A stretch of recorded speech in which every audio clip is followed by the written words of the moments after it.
We'll call this meeting to order. The Bucks County Commissioners, January 3rd, and I'll get it right, 2024. I'd like to begin with the Pledge of Allegiance, and our Executive Director of the Planning Commission, Evan Stone, will lead us in the pledge. Allegiance to the flag of the United States of America and to the republic for which it stands, one nation, under God, indivisible, with liberty and justice for all. We will start this morning with public comments. Mr. Mackhouse.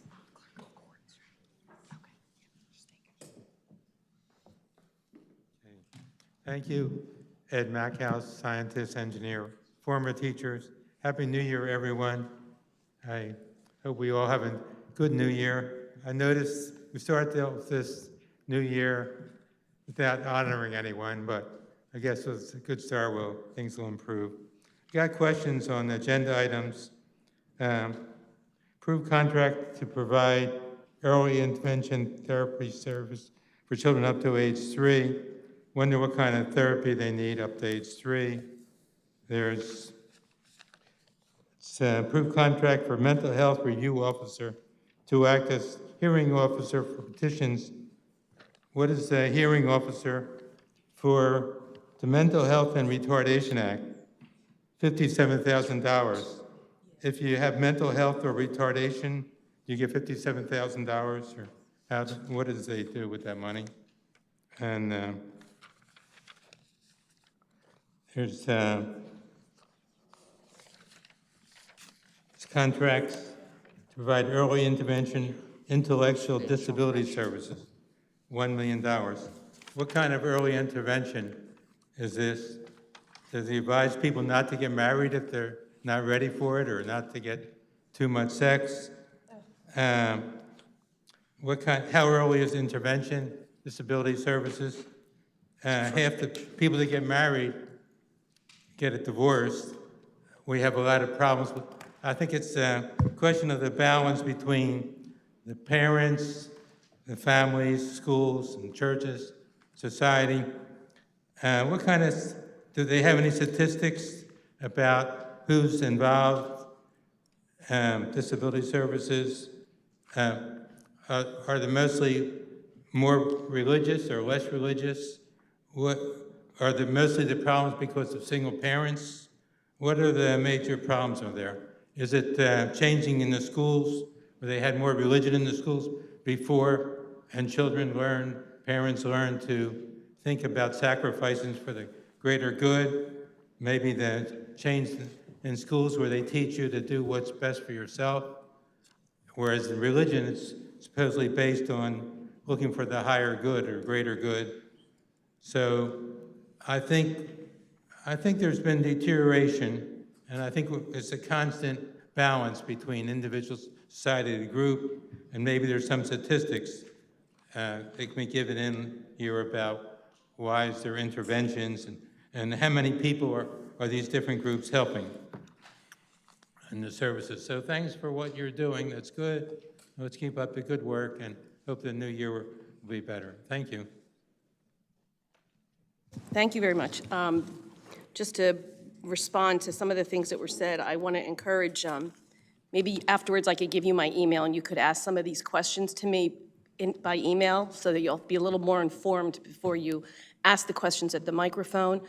These services are for children who have been diagnosed by a pediatrician, possibly a psychologist, as having severe disabilities, and that's the kind of therapy. It's a physical therapy to try to get them to, so they might be able to speak again, so they might be able to walk. The other issue that you mentioned was the mental health court. This is from the courts. It's a requirement that before someone can be committed to a 302 to a hospital, they have to go in front of a judge. So, seeing nothing else there, let's move on to the consent agenda. Are there any questions on the consent agenda from 1 to 16B? Nope. Is there a motion to approve from the consent agenda 1 to 16B? Madam Chair? Yes. Do we have to approve the minutes as well? We do. Thank you very much. We'll include approval of the minutes unless anyone has any questions or changes for the minutes. Nope. All right. No. Thank you. You're welcome. I'll make a motion to approve the consent agenda, including the minutes from December 20. Thank you.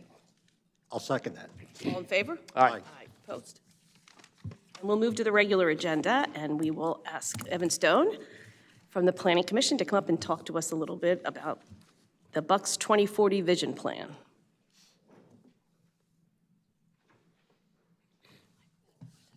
Good morning. With me today is Mike Rodig, our Director of Planning Services. Happy New Year to everyone. Congratulations to the commissioners on your inauguration and another term. We're very excited to continue our good work with you. I can't think of a better way to start off 2024 than to be here this morning to talk about our Bucks 2040 Vision Plan, which is the first step in the county comprehensive plan update. And when I look back, in 1961, the county produced its first comprehensive plan. We were innovators and leaders at the time. Not only was it the county's first plan, but it was the first county comprehensive plan in the state of Pennsylvania, which was quite an accomplishment. And so we look forward to being innovators and leaders once again. When we began our process in 2020, one of our first meetings was with our municipal officials and leaders. And we asked them a question. We said, how many of you actually refer to or look at the county comprehensive plan?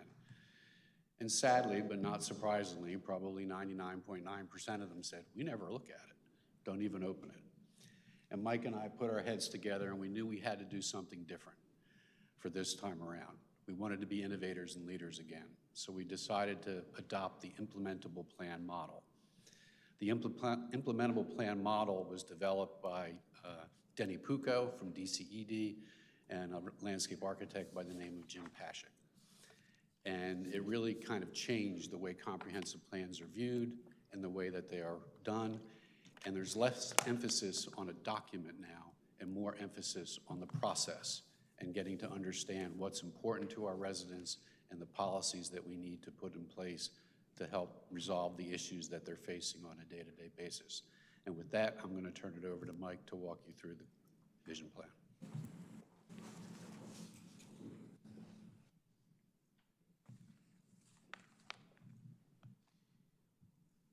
Hi, good morning. Good morning. So what I'm going to do is present to you a summary of the vision plan and the Bucks 2040 comprehensive plan process. Just looking at the first slide that we have there, we have a little QR code. Anybody who's interested, they can take out their smartphone and grab the link. That'll take you right to the vision plan. In the alternative, you can just go to the county's website, type in Bucks 2040, and that'll take you right to the vision plan as well. We can just go to the next slide then. So what is Bucks 2040? So Bucks 2040 is the county's new comprehensive plan. So when we think about comprehensive plans, we usually think about municipal comprehensive plans. And those are those land use policy guides that help communities make plans and decisions on priorities such as zoning, open space preservation, and water resources planning. So municipalities are required to update their comprehensive plans every 10 years. Counties are also required to do comprehensive plans and also required to do them every 10 years. The role of a county comprehensive plan is to more or less educate, coordinate, and provide common direction on planning issues of regional importance. You can go to the next slide. So the Bucks 2040 Vision Plan is an introduction to the processes and issues of focus for Bucks 2040. The Vision Plan is intended to inform and frame the discussion of our shared future so that we may continue to engage with our stakeholders and collectively decide on practical and measurable strategies for achieving our goals. You can go to the next slide. So the purpose of the Vision Plan, we had really four items, I guess, in terms of its purpose. One, we wanted to create a readable and public-friendly document. We wanted to create a starting point for policy and future conversations. We wanted to be able to meet MPC requirements, provide an adoptable plan that we can, say we've met that 10-year MPC requirement. And we also want to set an agenda for the Bucks County Planning Commission for the next 10 plus years. You go to the next slide. So as Evan mentioned, we're using an implementable comprehensive plan model to develop Bucks 2040. This planning model engages stakeholders in more of a bottom-up versus a top-down process. Implementable comprehensive plans focus on real relevant issues. They organize documents the way people think. They focus on practical and workable recommendations, so there's no like pie-in-the-sky type ideas in these comprehensive plans. They're realistic. And then we also want to build community ownership and commitment to engage in that planning process. Next slide. Again, this is just repeating a lot of the ideas that Evan was talking about. As we went through this process, one of our key insights was that the work on this plan is going to be continuous and doesn't end with the adoption of the document. Our success with this plan is going to be measured by relationships that we build, our understanding of the community, and the successes that we share in. All right, so next slide. So we had 4 planning principles in the vision plan, and these are intended to help guide decision-making as we move toward the year 2040. Our 4 plan principles include equity, sustainability, resilience, and health and well-being. Equity being the just and fair inclusion of society into which all can participate, prosper, and reach their full potential. Sustainability, meeting the needs of the present generation without compromising the ability of the future generation to meet their own needs. Resilience, the ability of the community to anticipate risk, limit impact, build capacity in a changing world. And then health and well-being, the social, economic, environmental, cultural, political conditions people need to thrive. Next slide, please. So we had a couple different ways of understanding the community, understanding our residents. We did social media posts, newsletter articles. We had a Bucks 2040 webpage that people could check out, check on our progress, check out more about Bucks 2040. We conducted open house meetings in the 3 regions of the county, including Lower, Central, and Upper Bucks. And then finally, we had resident and business surveys sent out. So we did a resident survey that was both statistically valid and geographically representative. We received over 1,000 surveys for Bucks County residents and got a lot of great answers on questions that we had, what people thought about the county and where we ought to head. And then we also did a business survey where we received over 400 responses. Our key partner meetings were meetings that we held with nonprofits, agencies, municipalities, where we talked about the issues that were affecting them as well as their ideas for the future. Next slide. So before what we decided, one of the things that was important to do was sort of look back to about the time that our last comprehensive plan was adopted, and kind of seeing how we changed in the time being. So if you can just look at the graphics that we're putting up there, these graphics are actually in the plan itself. You can see the population, how much the county has changed population-wise. Certain parts of the county have grown more than others. Our diversity has increased over the last 10 years. This chart I find fascinating. Just in those 10 years, the county has gotten a lot more diverse. I certainly expect that to continue in the future. We've gotten more educated, we've gotten wealthier, but we've also gotten older. Next slide, please. So what are the issues of Bucks 2040? So we identified 7 issues as most important as we move towards the year 2040, and these include making housing more attainable, promoting economic opportunity, expanding travel options, acting on climate change, improving our infrastructure, enhancing our parks and trails, and protecting our farmland and natural resources. Next slide. So the issues are explored in a way that's, we hope, is easy to understand and imagine a way forward in the challenges that they present. We start with an introduction. Next. We talk about why the issue is important. Next. We talk about any data and trends surrounding the issue, the challenges that each of these issues faces, and then finally we look at opportunities and directions that we can take to make progress on the issue. All right, next slide. All right, so we wrap up the plan with what we're calling the big ideas, which are these common themes that present a clearer picture of what we strive for as we move toward the year 2040. The first big idea being people first planning. So planning for people's social, mental, and physical needs over physical infrastructure and roads. Next. Interconnectivity. So we must understand how planning operates within the interconnected systems that we rely on, such as our natural resource systems. Next. Opportunity. So when people are given opportunity, they feel a sense of pride and fairness. So we should ensure that our land use regulations are providing opportunity for both businesses and residents. Next. Regulatory flexibility. So not only can regulatory flexibility help provide opportunity, but it makes our land use patterns more efficient. Next. And then process over plans. So plans become more effective when they resonate with the community. So by emphasizing process over plans, we can ensure that we can adapt to changing conditions and community needs. Next. And then finally, regional cooperation and local action. So our problems are much too complex and too big for individuals and individual municipalities to handle on their own. It's going to take a variety of stakeholders on all levels of government, agencies, institutions, residents, and their cooperation is going to be critical if we're going to be able to address the problems that this plan presents. Next slide. And so finally, I'm just going to leave you with this quote from President Eisenhower as he looked back on his military career. And I really think this quote exemplifies what Bucks 2040 is all about. The quote is, "Plans are worthless, but planning is everything."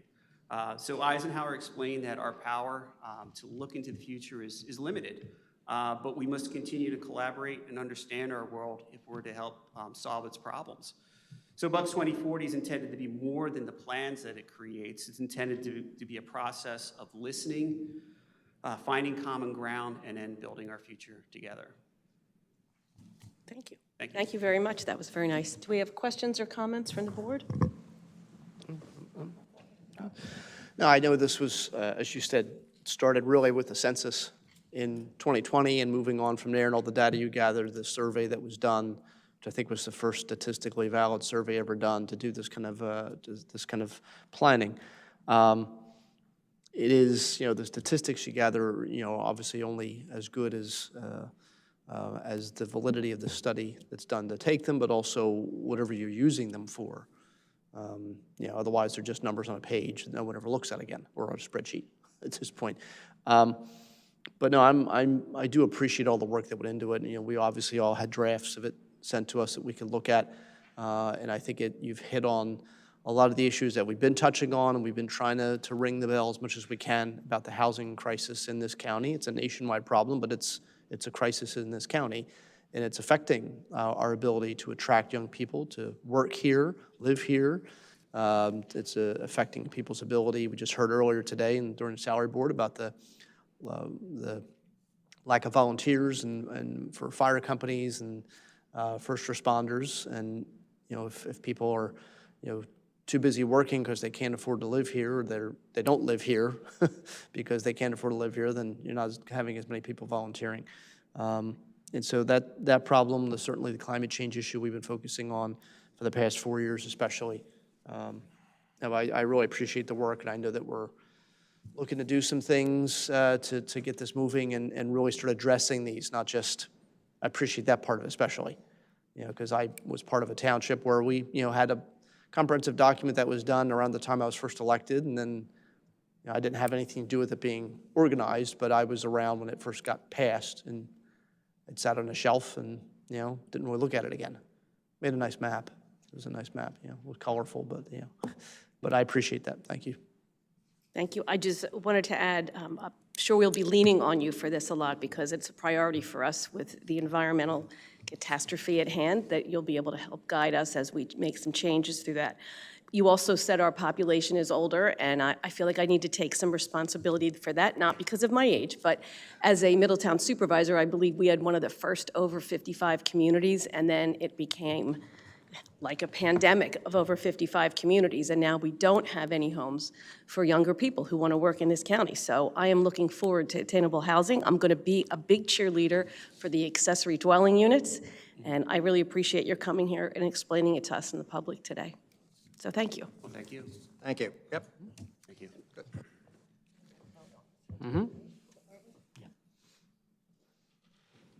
So can we, I need a motion to approve the resolution for the commissioners to formally approve and adopt the Bucks 2040 Vision Plan.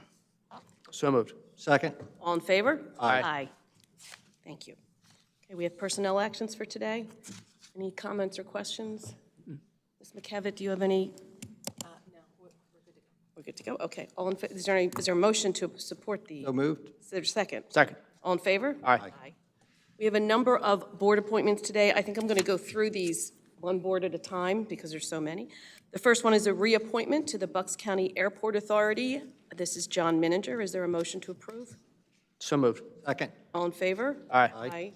The next is 3 new appointments to the Bucks County Area Agency on Aging, Romana Gordinsky, Haran Patel, Teresa Simon, and 3 reappointments, Beth Hudson Keller, Tammy Mancuso, and Charles Pressler.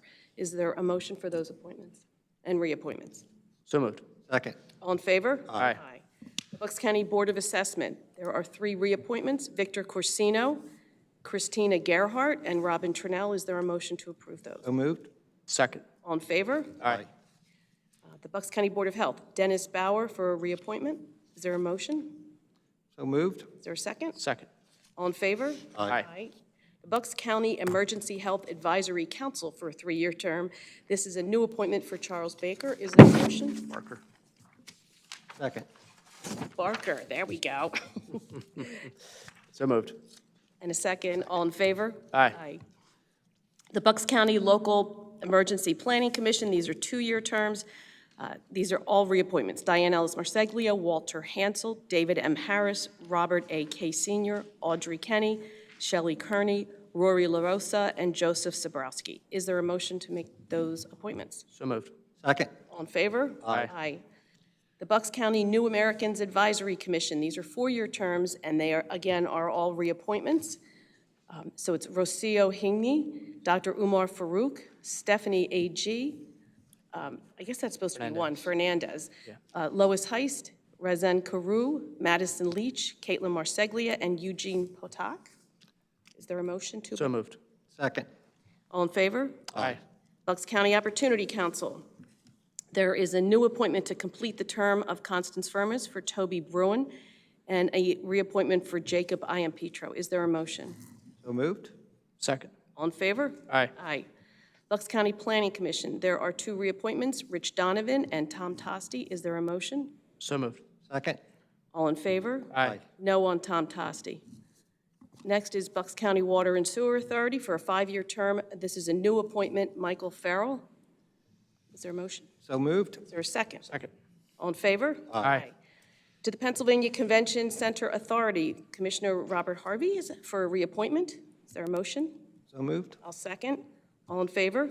Aye. Abstain. And finally, the St. Mary Hospital Authority. This is a reappointment to Francis J. McGill. Is there a motion? So moved. Second. All in favor? Aye. Thank you. Chief Operating Officer's report.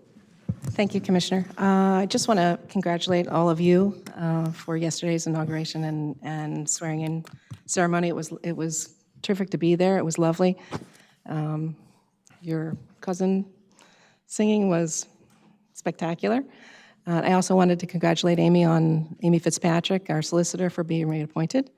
And I also want to mention that the effort for the Bucks 2020-40 plan has been ongoing for a couple of years. It was started during the pandemic.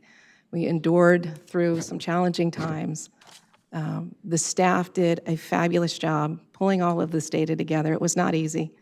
And I thank you and your staff for doing that and look forward to working with you in the future.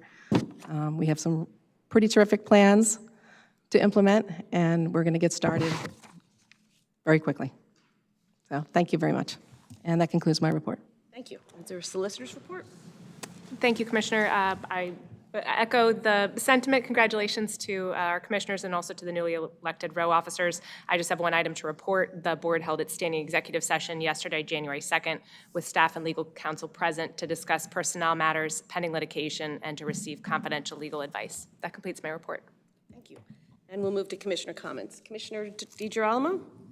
Just quickly, Madam Chair, I just want to wish everybody a happy and healthy new year to you and everybody's family, all our employees here in Bucks County, and just looking forward to working with everybody to try to improve the quality of life. And as I said yesterday, at our swearing in, there's a lot of people that need help, and so we need to be working together to make sure the people that need that help get it. So thank you. Thank you.